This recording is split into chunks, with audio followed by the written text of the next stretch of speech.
Bonjour, bienvenue dans ce nouvel épisode du Vexin en images. On a beaucoup parlé de jolis petits villages comme la Chapelle en Vexin, de villes un peu plus grandes comme Magny en Vexin. Aujourd'hui, on va parler non pas d'un village, mais d'un cours d'eau. On va parler de la Vionne, un cours d'eau très connu et très typique du Vexin qui traverse des plaines, qui traverse des marais. C'est ce qu'on va voir aujourd'hui. On en parle et on découvre tout ça dans cet épisode, mais avant ça, générique.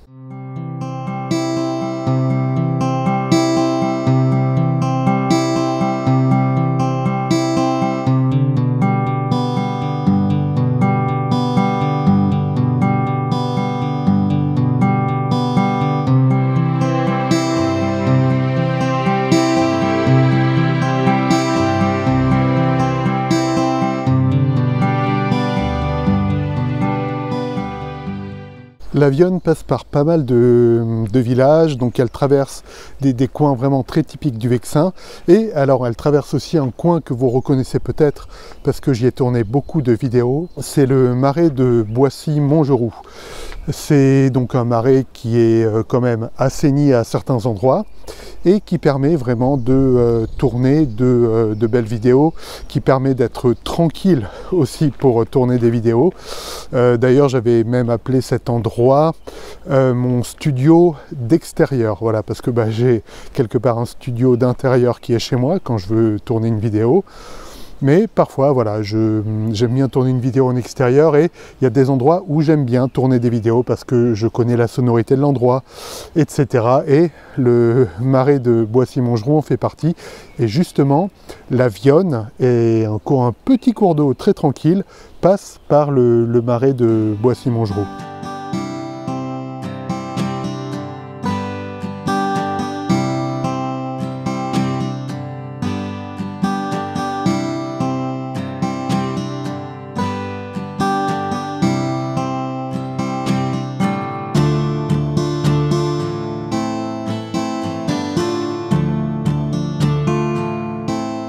Voilà, j'ai accédé au bord de Vionne par l'entrée du marais de Boissy-Montgeroux. Et alors là, mauvaise surprise, c'était un endroit magnifique en fait avec le cours d'eau donc que vous pouvez longer et ensuite une belle forêt, enfin un bois assez jeune mais un bois quand même. Et là, alors il y a une politique de coupe, alors sans doute avec de bonnes raisons, mais hélas, vous voyez, il y a vraiment beaucoup d'arbres qui ont été coupés, du coup ça fait beaucoup moins verdoyant. Alors là, c'est quand vous prenez le ponton en bois, je suis allé à droite, ensuite j'irai à gauche parce qu'il y a d'autres belles choses à montrer. Mais là, je vais encore m'entêter un peu à droite pour voir si quand même c'est partout comme ça. Et on va aller à des endroits qui font peut-être un peu plus marais. En tout cas, il y avait de très très jolies photos à faire et j'espère qu'il y en aura d'autres plus tard avec à la fois ce cours d'eau là que vous voyez et la forêt un peu verdoyante, luxuriante. Je vous en fais passer quelques-unes là, une ou deux photos que j'avais prises à l'époque. Et là, hélas, il y a beaucoup moins de c'est le cas de le dire, il y a beaucoup moins de cachets avec tous ces arbres abattus. Voilà. Profite de cette vidéo pour rappeler donc la bonne nouvelle. On est maintenant un peu plus de 1000, donc la chaîne a dépassé les 1000 abonnés.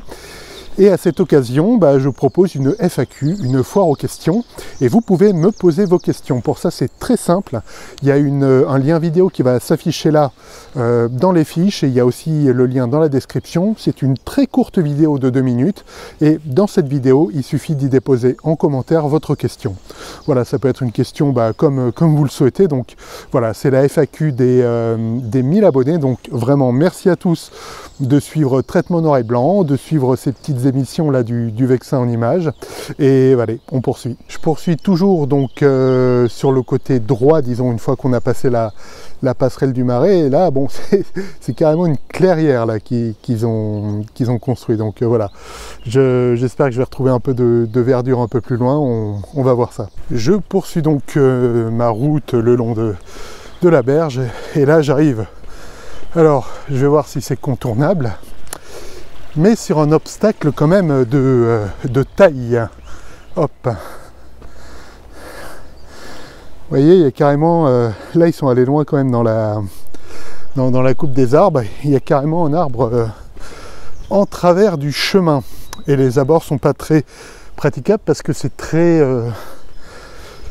comment dire, très poreux, hein. C'est des terres marécageuses. Et puis je suis pas du tout équipé. Alors j'ai des Converse All Star. C'était fait pour faire du basket dans les années 50, mais pas pour faire de la randonnée. Donc par le petit cours d'eau, c'est pas possible. Bah non, c'est pas. Là, ça va être dur. Alors, bon, il y a eu des vents très forts, hein, je crois la nuit dernière ou il y a quelque temps, il y avait même des résidus d'une tempête. Du coup, c'est peut-être ça. Voilà. Bon, bah du coup. Pour l'instant, vous voyez pas beaucoup de pays. C'est bête parce que vous verrez pas le côté un peu marécageux qu'on voit, donc c'est plus loin. Voilà, mais il y a d'autres très beaux côtés que j'espère pouvoir vous montrer. La tonte des arbres permet de mettre en évidence la configuration, à savoir qu'il y a la Vionne à proprement parler, le cours d'eau, et la déviation parallèle qui a été faite voilà, sur le côté. Donc il y a deux cours d'eau, mais il y a bien une seule Vionne. En parcourant ce cours d'eau, si typique hein, vraiment du Vexin, avec ce marais, on peut quand même se poser une question, bah, où est né le cours d'eau, où est-ce qu'il débouche, bref, est-ce qu'il y a une histoire géologique, géographique de la Vionne? Bah, c'est justement le moment de l'instant Wikipédia. La Vionne est une rivière française des départements de l'Oise et du Val d'Oise et un affluent droit de l'Oise, donc un sous-affluent du fleuve la Seine. D'une longueur de 28,80 m, la Vionne est une rivière qui prend sa source entre Lierville et le Boulhomme, hameau de Lierville, dans le département de l'Oise à 97 mètres d'altitude, près du lieu-dit le Fond de Branchu. Elle a de multiples bras, souvent morts, dont Aoni la Couleuvre, et forme de nombreux petits étangs comme celui des Aulnes, à Montgeroux.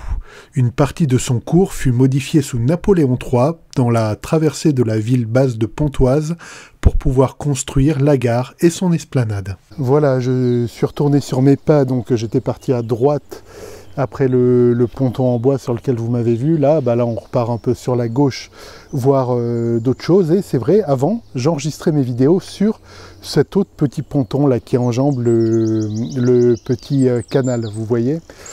Donc c'est un petit ponton, ça permettait d'avoir un cadre très sympa. Alors là, la porte est fermée, et bien fermée. Il y a un arbre alors qui est tombé, mais ça date pas d'hier, hein. Quand j'y étais allé il y a quelques mois, je crois qu'il était déjà comme ça. Voilà. Mais en tout cas, là, ce qui attire l'œil, c'est cet escalier, en fait, qui commence à prendre cher, hein, qui commence à prendre, vous voyez, la mousse, etc. Un peu avec le ponton en bois, l'escalier en mousse, dans une ambiance un peu Narnia, Tolkien, un peu Heroic Fantasy, quoi.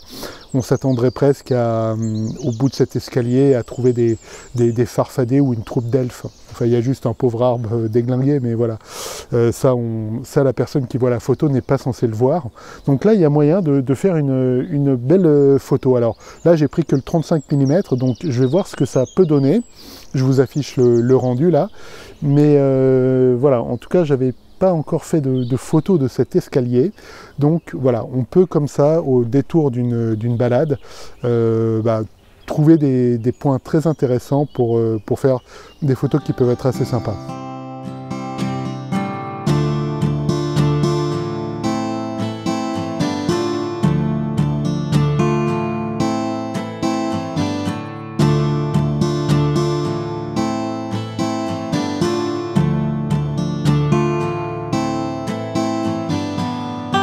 Je me suis filmé en train de prendre la photo, donc comme vous avez vu, il ne faut pas hésiter, si le besoin s'en fait sentir et si les espaces sont assez larges, comme c'était le cas ici entre les lattes, à prendre la photo entre les lattes.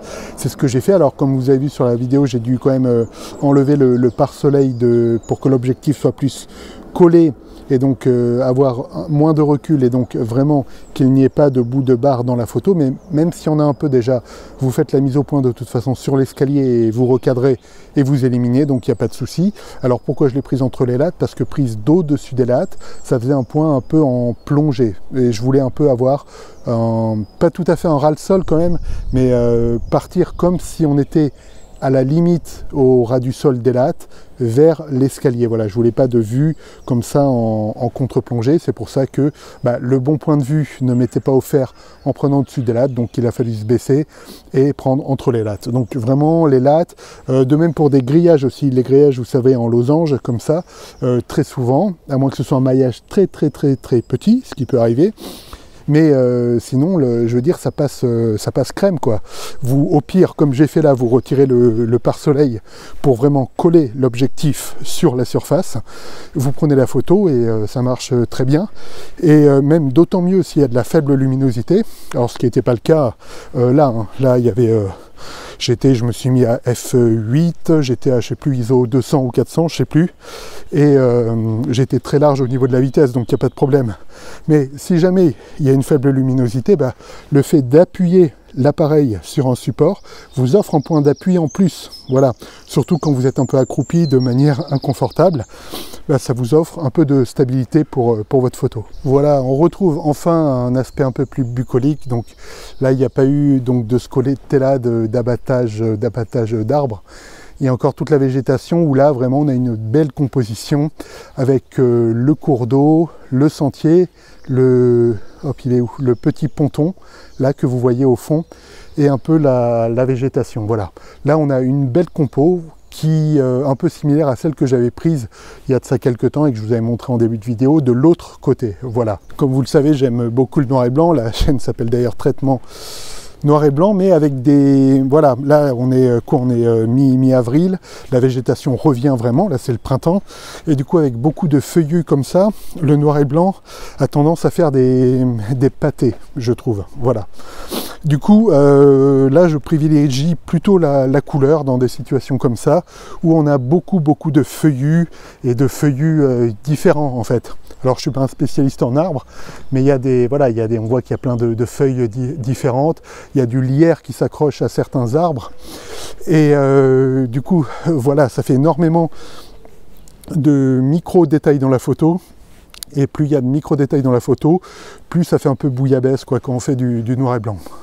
Et même si on joue vraiment sur le contraste, quoi, ça fait quelque chose de vraiment pas du tout lisible dans l'image. Voilà, donc un peu comme à Auvers-sur-Oise, c'est vrai qu'ici on va passer sur des propriétés privées qui sont gracieusement mises à disposition du public. Voilà, et effectivement donc il faut respecter la faune, la flore, tranquillité des riverains, chien tenu en laisse, pas de feu, pas de pique-nique, etc.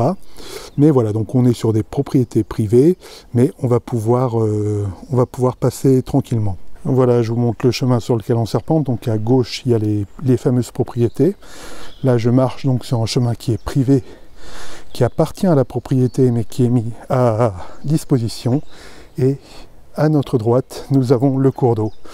Donc voilà, là, je suis un peu plus satisfait de ce moment de la balade, qui est un peu plus immersif, un peu plus tranquille, avec de la végétation. Et c'est au moment où je dis ça, où je vois un affreux truc en plastoc là.